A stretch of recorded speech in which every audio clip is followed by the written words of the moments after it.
So we don't kayak a lot, maybe 4 or 5 times a summer. We've been kayaking now for about 4 years, and we don't really do any winter kayaking. But it's great exercise. This is our first time out this year. First time out's always hard on the arms.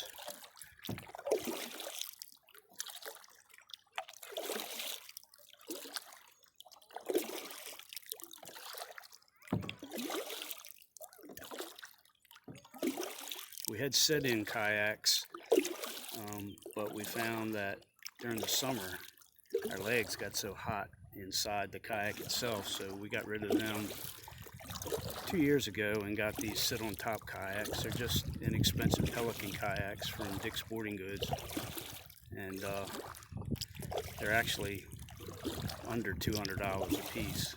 So it's very easy and inexpensive to get into kayaking if you want.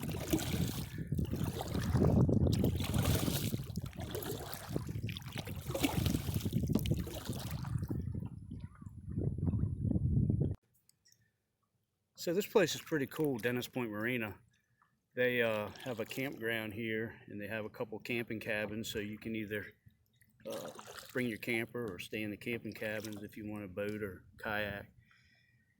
And then straight ahead is where they have an indoor and outdoor restaurant with a tiki bar, and they have great food, and they also have live music on the weekends. And if you're camping, you can use their pool as well. So it's really neat if you want to spend a weekend down here and just kayak or boat, and then in the evenings you can go up to the restaurant, have a drink at the tiki bar, listen to some music, and get some great food. So it's a good weekend place.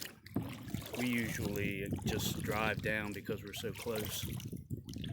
A lot of times we'll just come down for the food or sit out at the tiki bar. All of that's closed right now because of the quarantine, but they say it's going to be opening up soon. We hope so anyway. We just saw a pretty ingenious setup with 2 kayaks pulling a large float of some kind. It's pretty neat. They've got some kids on the back and they're just towing them around. Never seen anything like that before while kayaking.